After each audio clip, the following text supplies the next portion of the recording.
Good evening, everyone, and thanks to Philamart and the Royal for organizing this series of webinars.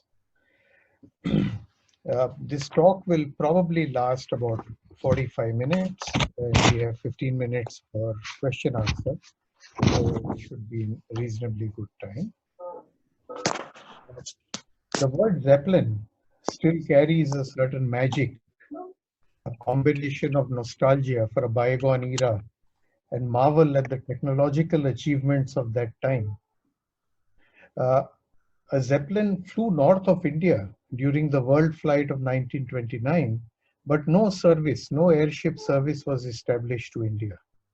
Some Indian mails, however, did find their way on various airship and catapult flights, which is what we are going to talk about today. My own journey with Zeppelin cover started in 2011 when I bought my first Zeppelin cover. More importantly, at that time, young Markand Dave, who had sold me that cover, presented me with the 2003 Michel Zeppelin catalog. And I think it was the book more than the cover that got me hooked.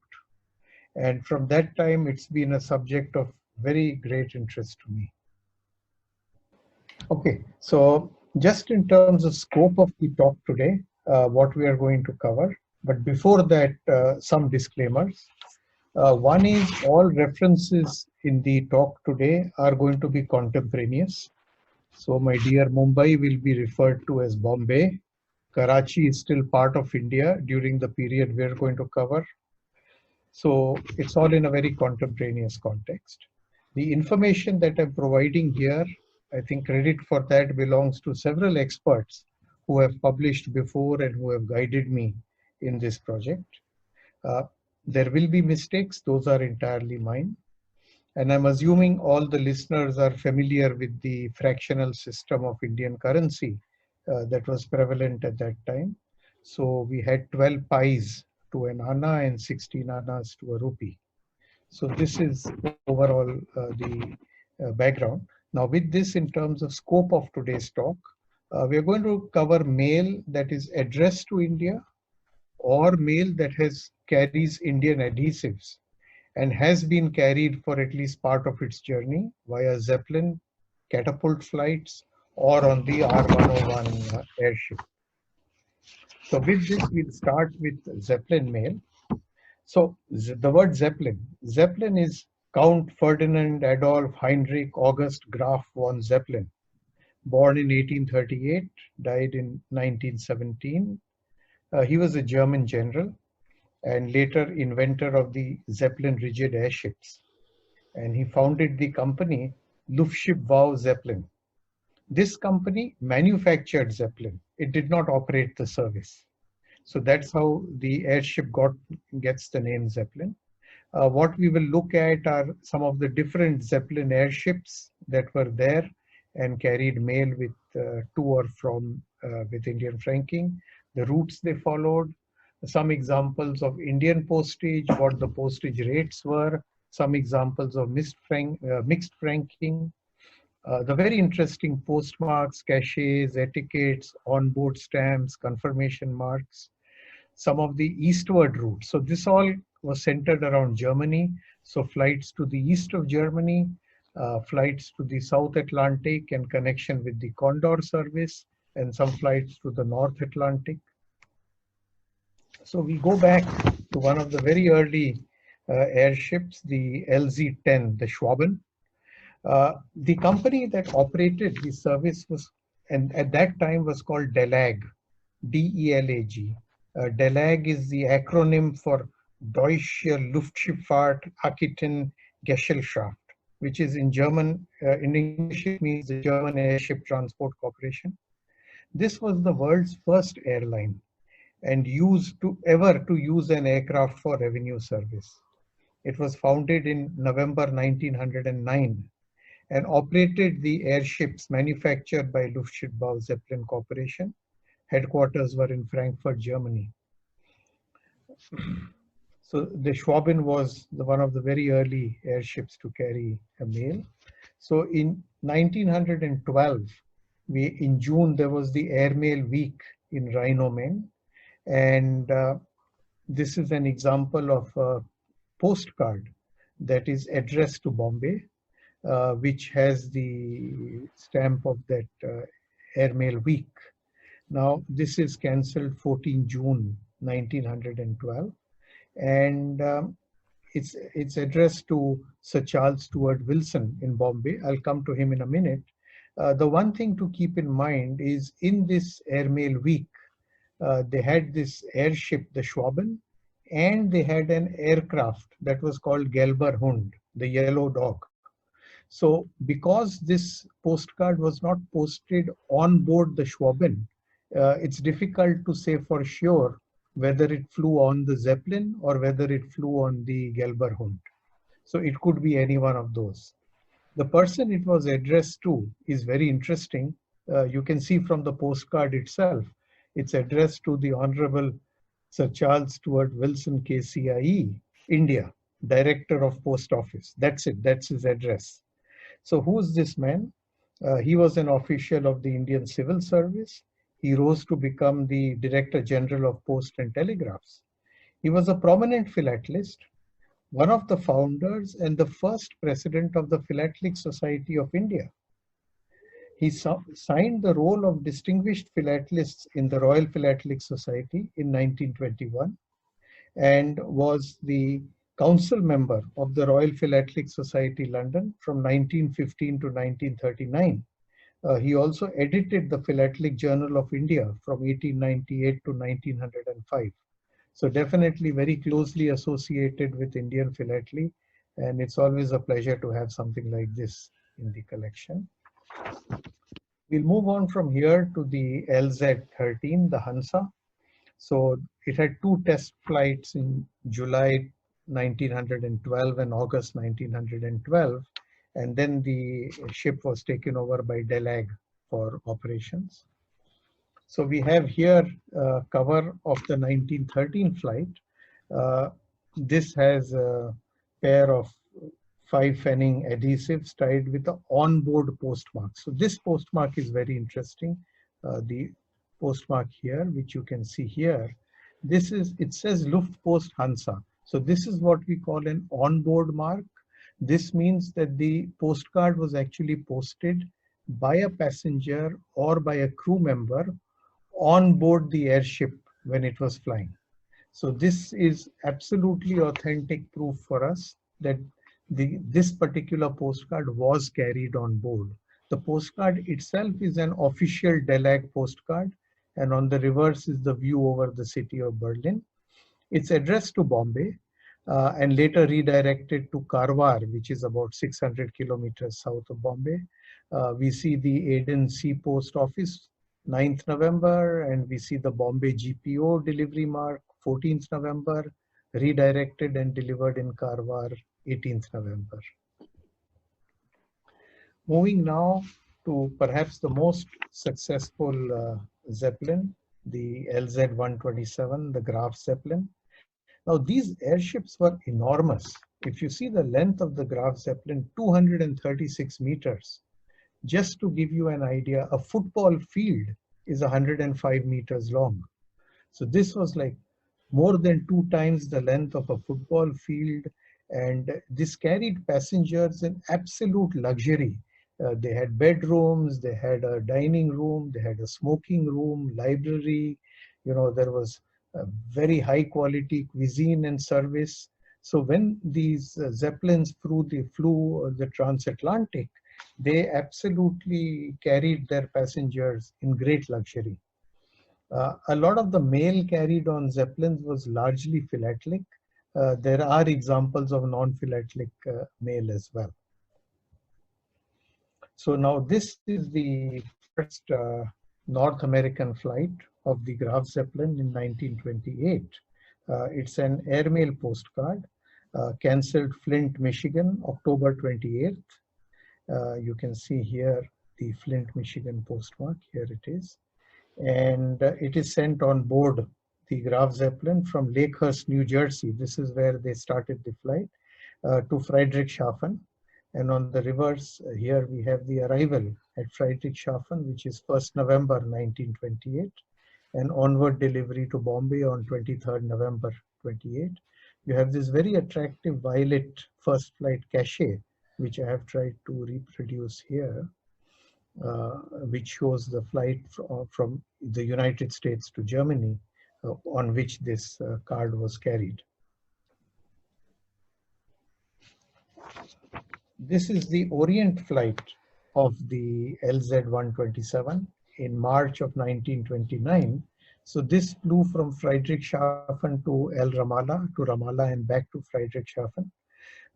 The very interesting aspect of this is these would actually drop mail from place to place by either lowering wire baskets or from sometimes just putting it in a sack and dropping it down. In fact, this flight is very interesting, and a complete book has been written only on this flight. And one of the co-authors of this book was one Cyril Dayton. We know him more popularly as a writer of spy novels, Len Dayton, which I'm sure many of you would have read. So he was obviously a very fond philatelist who studied this flight.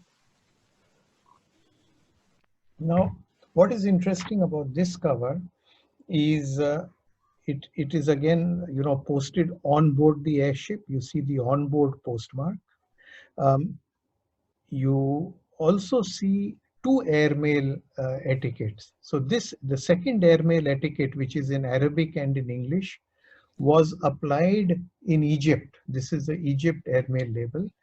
And this actually flew on Imperial Airways. So what happened was that this was dropped at Ramallah, transported to Gaza, and then on the Imperial Airways flight from Croydon to Karachi, it was carried from Gaza to Basra and then delivered to Karachi. And there was an arrival stamp on the reverse. 15th April was the Karachi arrival. This is the round the world flight of the Graf Zeppelin, which was in 1929, and it started in Lakehurst in New York State and went from there to Friedrichshafen, on to Tokyo, from Tokyo across the Pacific to Los Angeles, and from there back to Lakehurst to complete the round the world journey. This cover itself flew from Lakehurst to Friedrichshafen to Tokyo, and from Tokyo, and we can see the superscription here, by Graf Zeppelin from Lakehurst via Tokyo, Japan to Bombay. And we have an arrival stamp in Bombay, 16th September 1929. This cover is addressed to Sir David Ezra, care of David Victor David, Bombay. Now, Sir David Ezra lived in Calcutta with his wife Rachel. Both of them were very avid philatelists. He was the patron of the Indian Airmail Society, where Stephen Smith was the secretary. And Ezra's, in fact, they had the first aerophilately exhibition in 1930 at their home in Calcutta. Their home, I mean, they were very wealthy people. They had a complete zoo in their house and huge gardens and things like that. Rachel Ezra was actually the aerophilatelist of the two, and she maintained a very extensive collection, took very extensive notes of all her items. And she was a girl who grew up in Bombay. She was from the Sassoon family. Sir David Sassoon, her ancestor, was a Baghdadi Jew who settled in Bombay. And they went on to become so wealthy that they were known as the Oppenheimers of the East. And it was believed that not a single ship would go in and out of Bombay harbor without some cargo belonging to the Sassoons. So Rachel Sassoon married Sir David Ezra and went on to build a very, very high quality philatelic collection, take very extensive notes. A lot of that material is available today in the hands of private collectors, and her notes give us a very interesting contemporaneous account of the development of Indian airmails at that time. This is a cover of the 1931 Egypt flight. In fact, yesterday in one of the WhatsApp groups. I think it was India Study Circle. Somebody had posted another cover and wanted to know more about this Egypt flight. So here is the cover, deciphered for all of you. So this is franked with the two Reichsmark Zeppelin stamp. It is cancelled at Friedrichshafen. So this was not posted on board the Zeppelin. It was posted at the post office, which loaded the mail onto the Zeppelin. It's addressed to Krishnagiri. So 9th April is when it was posted in Friedrichshafen. It has a Cairo arrival stamp. And again, the Cairo arrival, it says Cairo Graf Zeppelin, 11th April 1931. Once it was reached there, then it went on to Port Said and by surface came to Bombay and went on to Krishnagiri, again, which is in south of India, and delivered on 28th April 1931. This cover is now the Graf Zeppelin's transatlantic flight. So this is the South Atlantic flights, the fourth South Atlantic flight of 1933 from Friedrichshafen to Pernambuco between 5th to 8th August 1933. So this cover was mailed in Karachi. We have a Karachi registration 24th July cover, and it then went on to London. So you can see here British franking cancelled at London. This is a 10 pence franking, and I'll come to that in just a minute. But just to complete the journey, it then went on to Berlin by air, and from Berlin it got loaded onto the airship, and then went on the flight from Friedrichshafen to Pernambuco. So now the interesting thing is, prior to 1934, mail that was carried on Zeppelin was only accepted from participating nations. So it was only those countries to which the airship flew, or treaty nations, nations which had a treaty with the German Postal Department. India was not a participating nation, nor was India a treaty nation. But mail from India is known to have been carried on Zeppelin flights. So here is an example. So Britain was a treaty nation. So here we see this letter went to London. The 10 pence franking was, so the letter is franked 9 anna 9 pies in Indian franking. 9 pies is the printed matter rate. 3 annas is the surface letter rate. 6 anna is the airmail rate to Europe. So the Indian franking was good enough to get this letter to Europe. 10 pence is the airmail franking, which was valid on Zeppelin to cover from Germany, from Britain via Germany to South America. So this is how it worked. This in 1934, the situation changed. From 1934 onwards, mail was accepted on Zeppelin on any country which was part of UPU and had a published airmail rate to South America. The mail could be carried on Zeppelin. Now, here we have a cover, the same flight, the same South Atlantic flight, the fourth flight of 1933. But this cover is mailed from Mahé, which was a French colony at that time. So this cover has one Fanon, one cash, and another 40 cash French India franking, and it has 9 annas Indian franking. So the 9 annas Indian franking is basically the 3 anna letter rate, and the 6 anna, is the 9 anna airmail rate.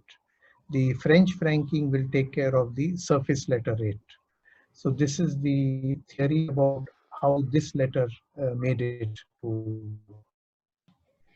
This was the first flight cover which flew from Bombay. This is probably what I have seen to be the most common and easily available Zeppelin cover addressed to India. My guess is a quantity of 50 to 100 covers were flown on this flight, and all of them addressed to the same Mr. Dawar in Bombay. So this is relatively easy to get. Again, it has the first flight cache. It has the New York May 11th cancellation, and then it in Frankfurt on 14th May, and finally reaching Bombay on 19th May. Now come to a very, very interesting cover. In fact, I had written a small article on this that was published in the India Post just early in 2020. So this cover is the first round-the-world airmail attempt in 1937. So this was intended on the third 1937 westward flight of the Hindenburg 129. Round the world in 1937 by airmail, it was not possible at the start of the year because there was a small gap in the worldwide airmail network. Imperial Airways was flying from Europe via Middle East to Australia, and they had also introduced a feeder service linking Malaysia with Hong Kong. Pan Am was flying from San Francisco via Hawaii only as far as Manila, but there was no air service between Manila and Hong Kong. So this was the gap which made round the world airmail not possible. So until April 1937, airmail from US to India was routed only via Europe with airmail service from Amsterdam to India. This service was subject to the airmail fee of 22 cents per half ounce. If they wanted to have additional transatlantic airmail service on the Hindenburg, an extra 40 cents was to be paid, making the total postage 62 cents. In early 1937, Pan Am worked out plans to extend their trans-Pacific service from Manila to Hong Kong. And they said that we will start this service with the 21st April departure from San Francisco. In March 37, the US Postal Service announced a 70-cent airmail rate per half ounce for US airmail flown by Pan Am via Pacific to Hong Kong, onward by Imperial Airways to India. So now there was a 70-cent airmail rate for airmail from the US all the way to India across the Pacific entirely by air.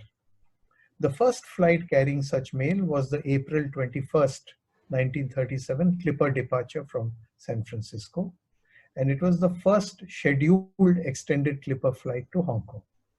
So the sender of this cover paid the 70 cents rate and addressed the cover to Bombay. So here we see 70 cents US franking. Here we see the cover, Sydney Stout at care of Mr. Thornton, addressed to Bombay. The cover was dispatched from New Jersey on April 17th. It was flown by United Airlines Transcontinental to San Francisco. On April 21, April 21, the cover received the San Francisco transit postmark to mark the Clipper departure. It flew via Hawaii, Midway, Wake, Guam, Manila, Macau, and finally reached Hong Kong. And on 28th April, it received the Victoria Hong Kong transit arrival stamp there.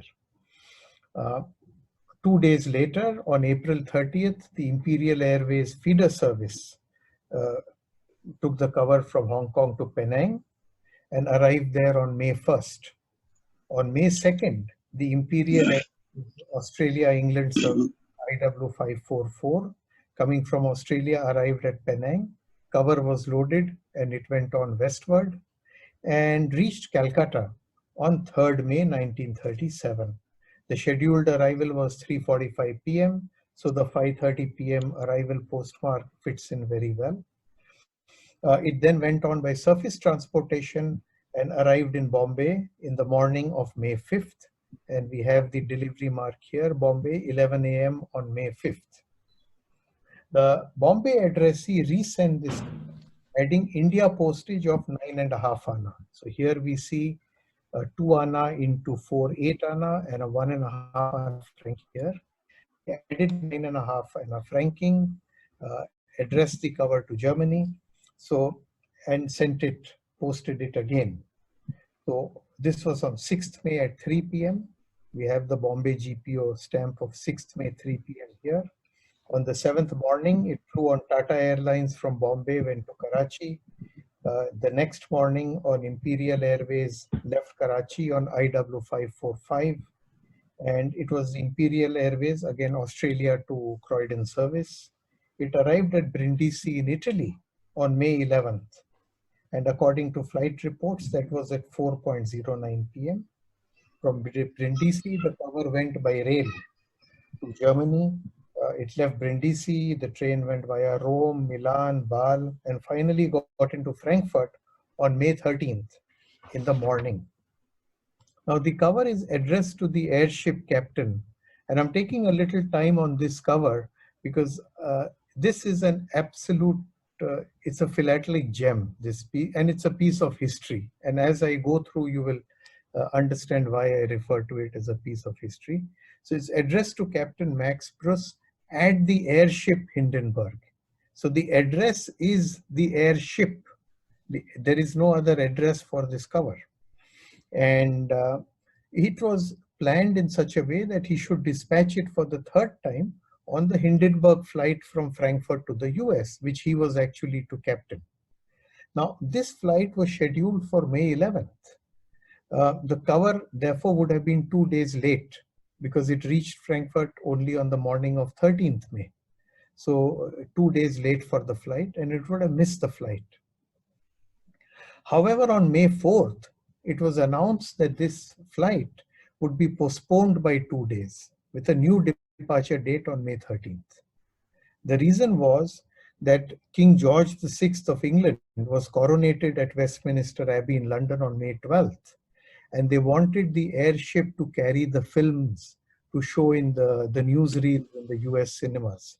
So they delayed the flight by 2 days. And this was, very, very fortunate because now the cover theoretically could have made it for the 8 p.m. May 13th departure.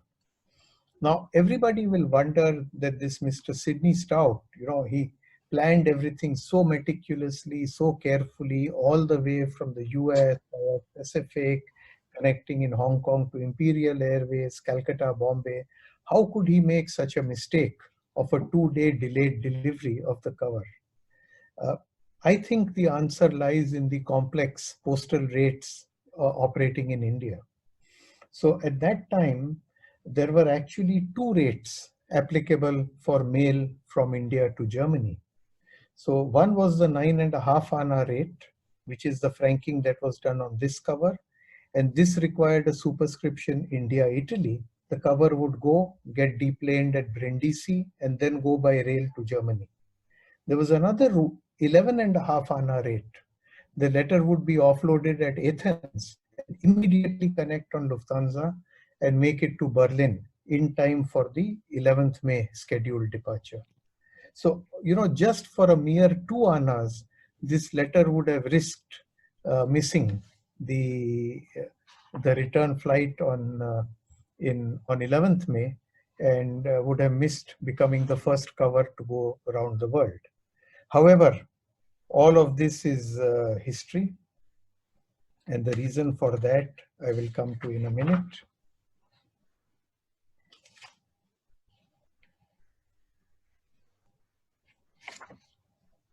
So the reason why I say this is all history is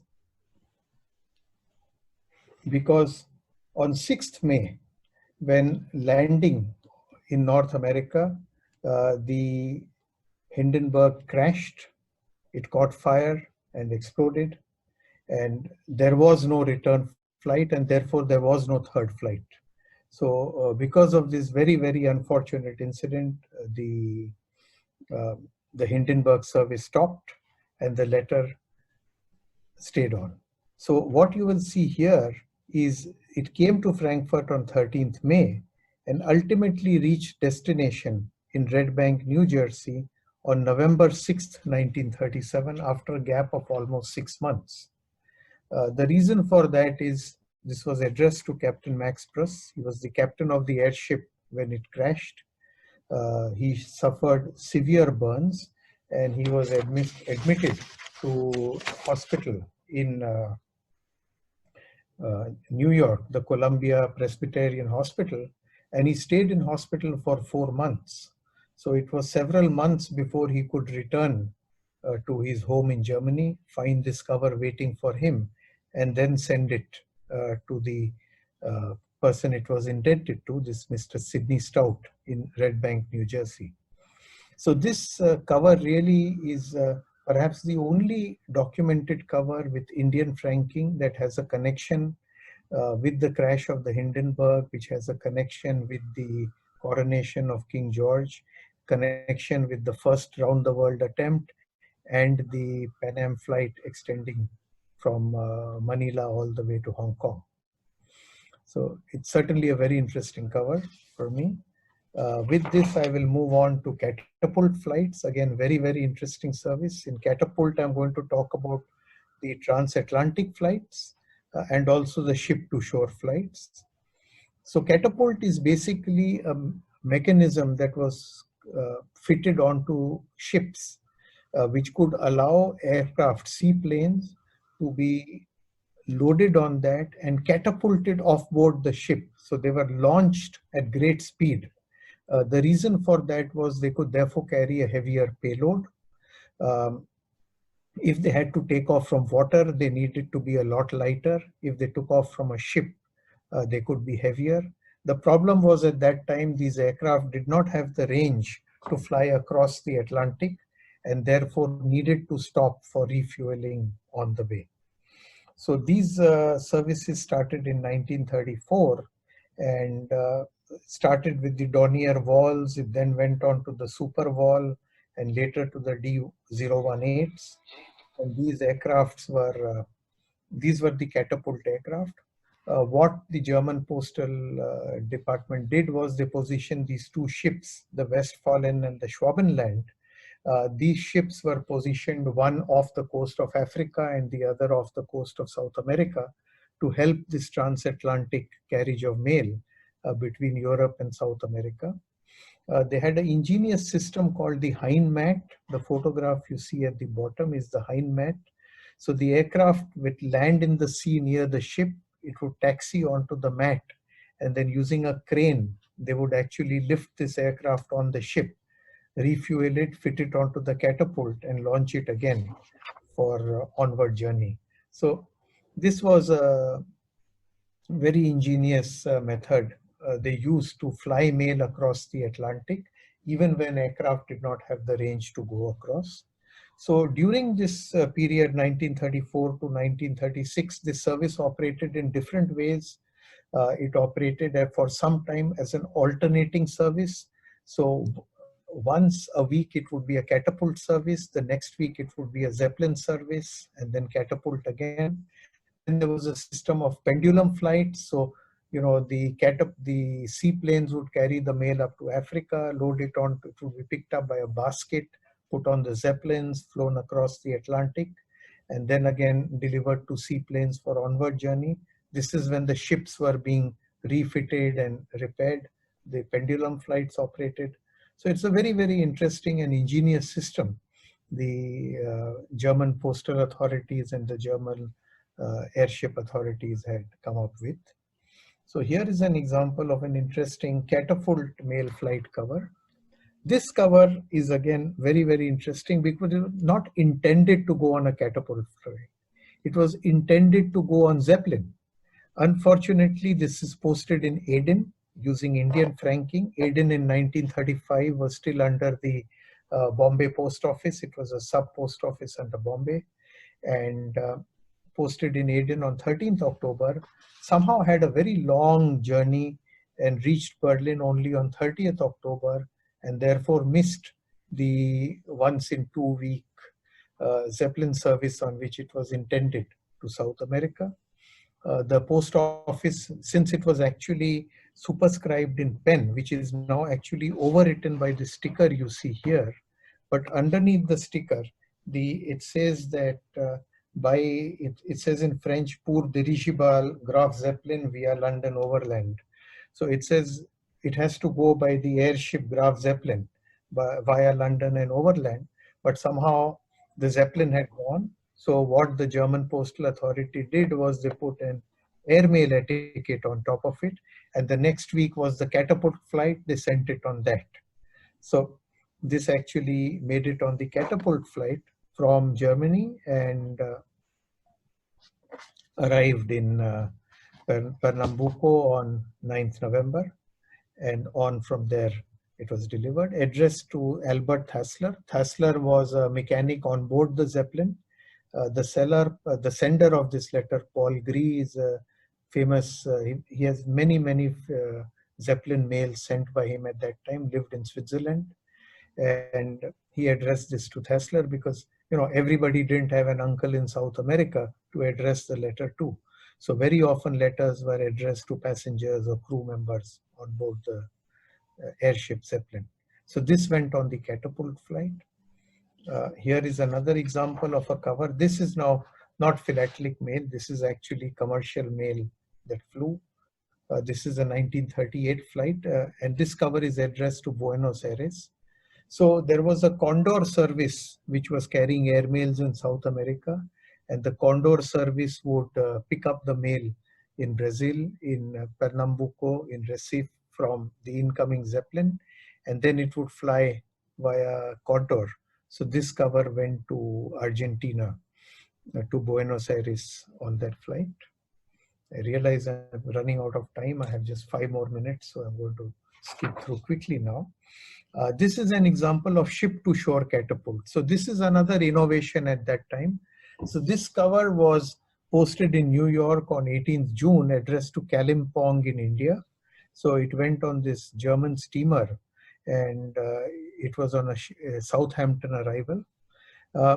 So here, the Europa is the name of the ship. What this would do is one day before it would dock, while it was say about 150, 200 miles from coast, they would have a catapult aircraft carrying all the mails. So this gave a one-day advantage, and the mail could reach its destination one day earlier. So that is the reason why they had the ship-to-shore air services. So a lot of transatlantic steamers at that time had the provision to have a mail aircraft on them, which they would catapult off and send mail one day early to the destination on both sides of the Atlantic. So this is an example of that. With this, I will come to the last part of my presentation, the R101 airship. From an Indian philatelic perspective, the R101 is very directly relevant because this was actually a service intended to fly into India.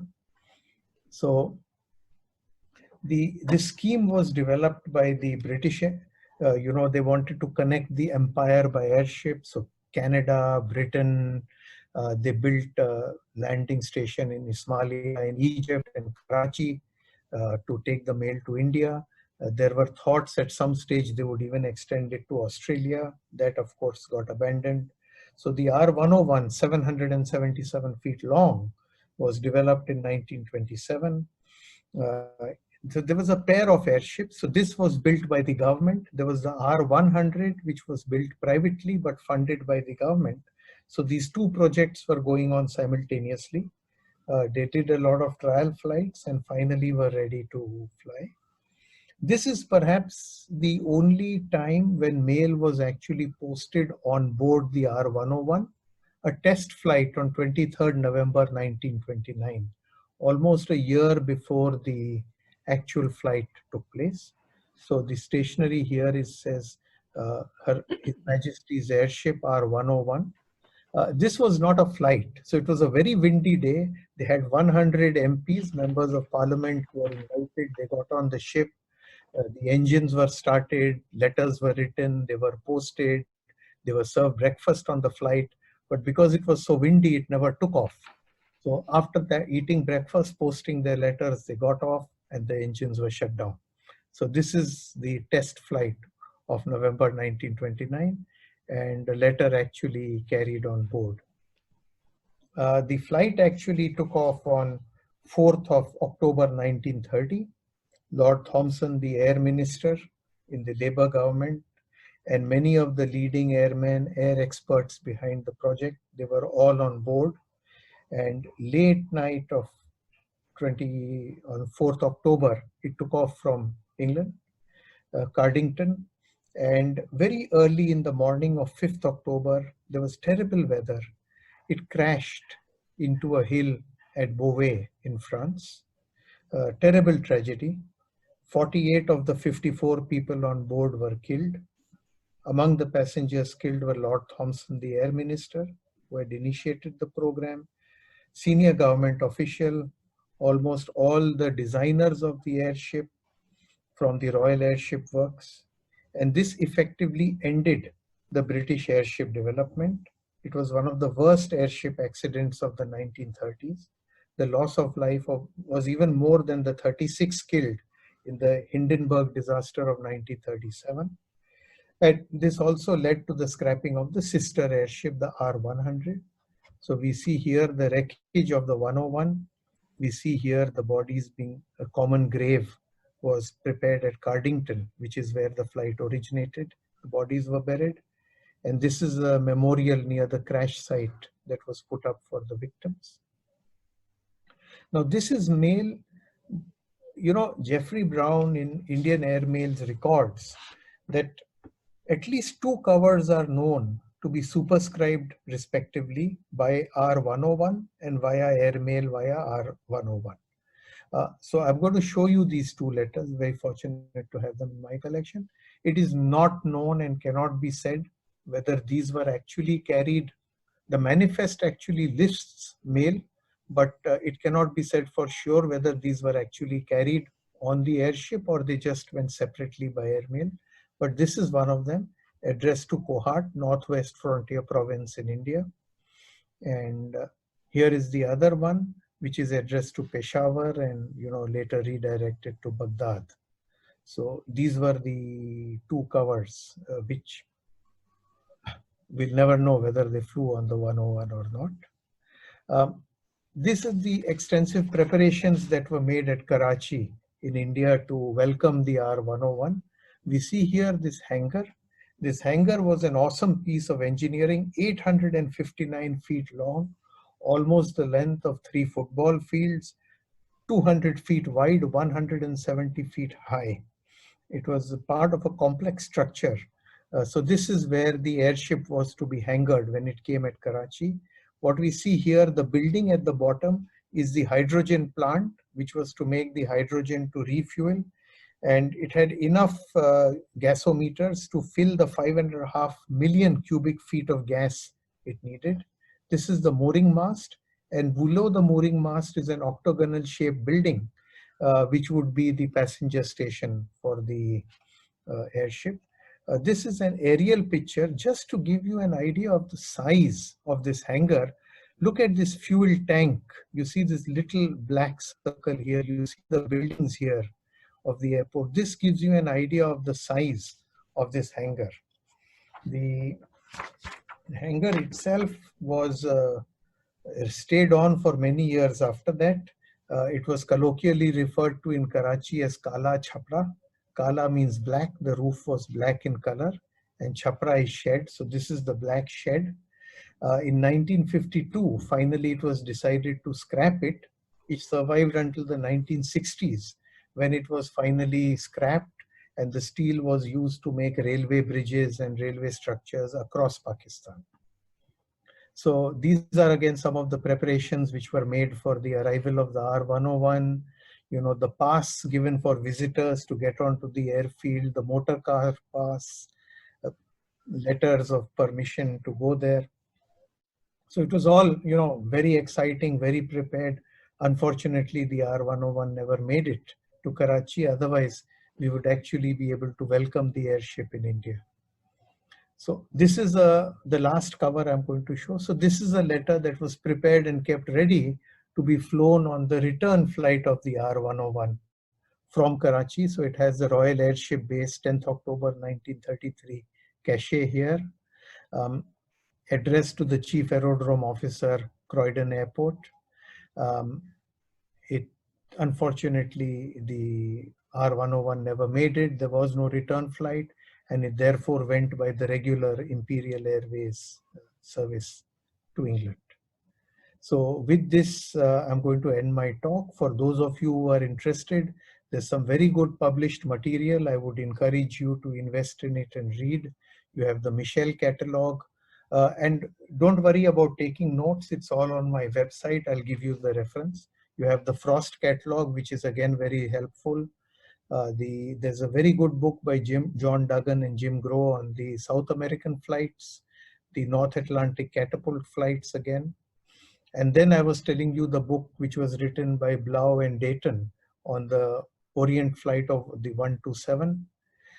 There's a R101 book, which is the sort of not about describing the accident, but describing the design and engineering that went into the airship.